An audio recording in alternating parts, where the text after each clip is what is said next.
This problem is all about Charles' law problem. Now, at 100 psig and 75 degree Fahrenheit, a gas has a volume of 800 feet, a cubic feet. If the volume is kept constant, the gas temperature increases to 100 degree Fahrenheit.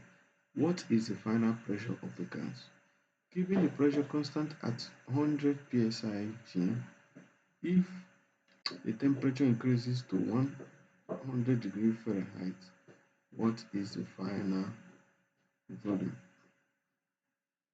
Now, using 14.73 psig for the base pressure. So now let's begin this problem. Now we're given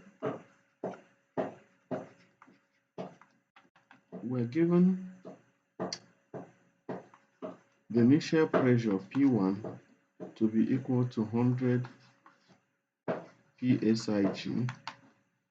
We are given the initial temperature, which is 75 degree Fahrenheit. We are given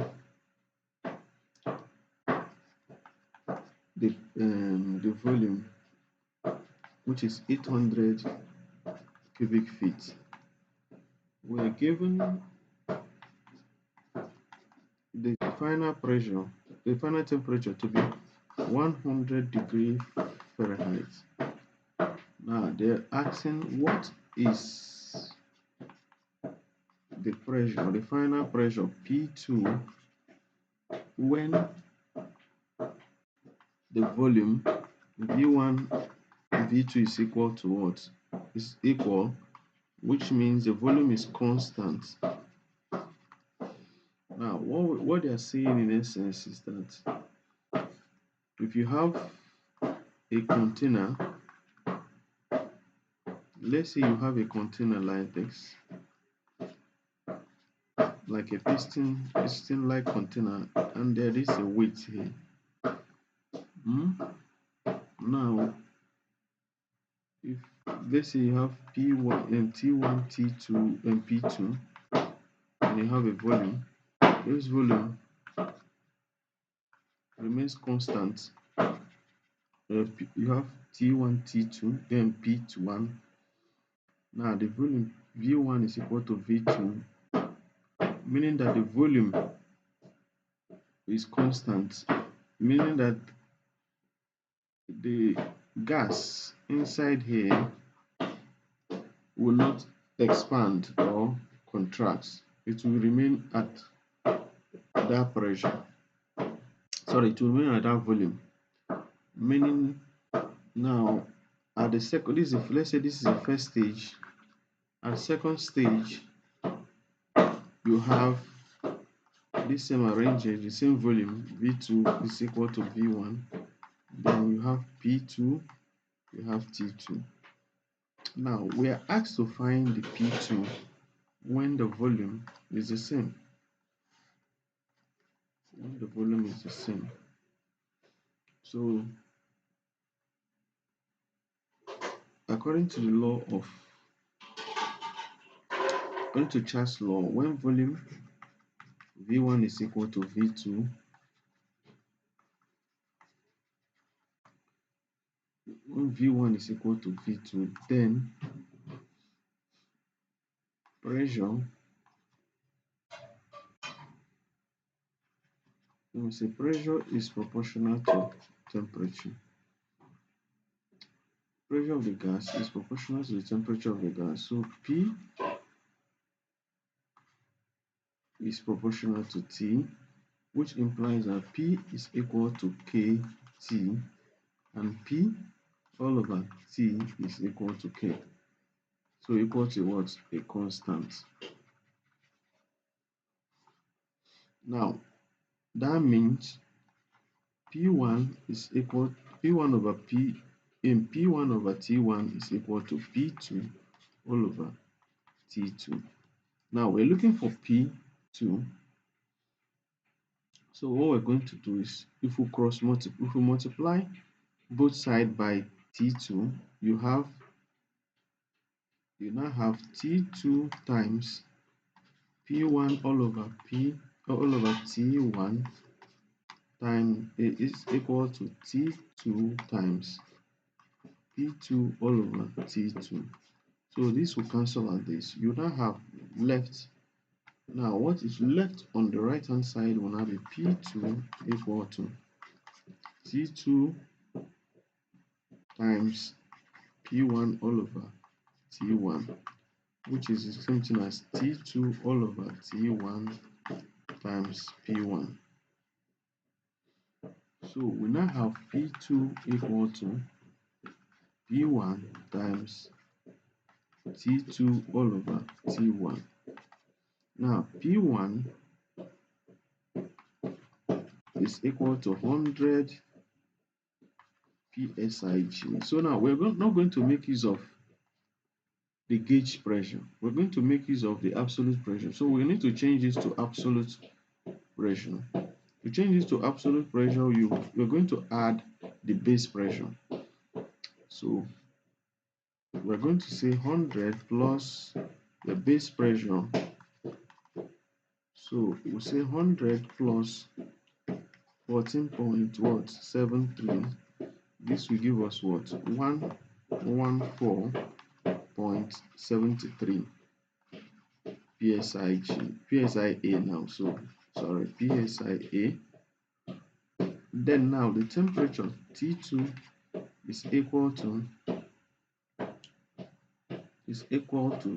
100 degree Fahrenheit. Now changing this, you also need to change it to absolute pressure, absolute temperature, which is you change this from Fahrenheit to Rankine. So you have 100 plus 460. It will give us 560 degree Rankine. Now T1, which is 75 degree Fahrenheit, is equal to 75 plus 460, which will now be 535 degree Rankine. Now we have gotten the T1, the T2 and T1, which is this and this. We have gotten P1 in absolute form, which is 114.73. Now we're looking for P2, which would now be P1 times T2 divided by T1. So P1 is equal to 114.73 times T2, which is what? 560 divided by T1, which is 535. Now we're going to calculate. Now the value of P2, let's calculate the value of P2, which will now be 114.73 times 560 divided by 535. So we have 120 psia.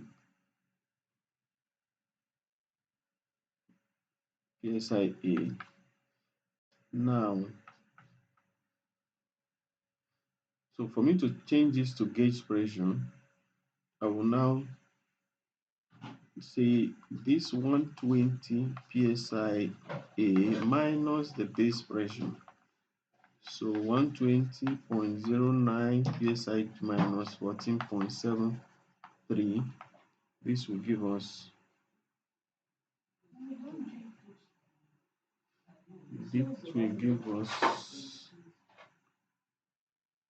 105.36 pxig. Now there is a second phase of this problem where pressure P1 is equal to P2, which means that pressure is constant. So now, according to Charles' law, when pressure is constant, volume is proportional to temperature. That means volume is equal to constant times T. Now V, volume all over temperature, is equal to what? K, which is a constant. Now it now implies that V1 all over T1 is equal to V2 all over T2. So now we are asked to get the volume. Now, so V2 all over T2 is equal to V1 all over T1.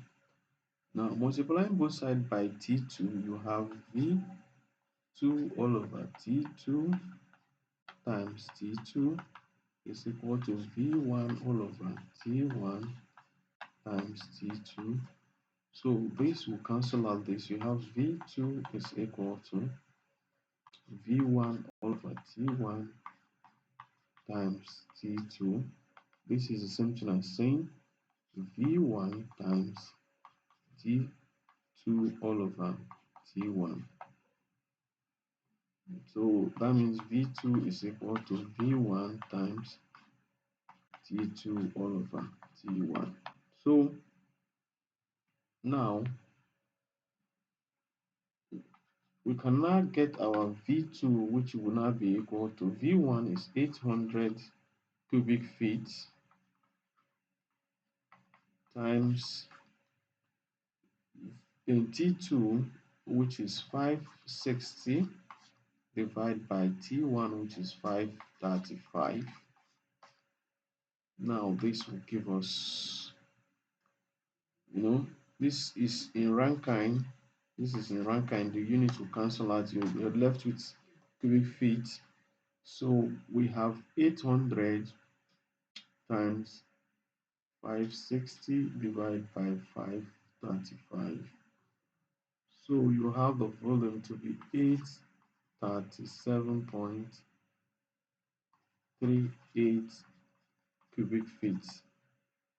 So the V2 is this equal to this. So that is the final answer. Thank you for watching to the end. Please have a nice day. Please also do well to subscribe to my channel and also hit the notification bell so that when next time I make new videos, you'll be the first to watch. Thank you and God bless.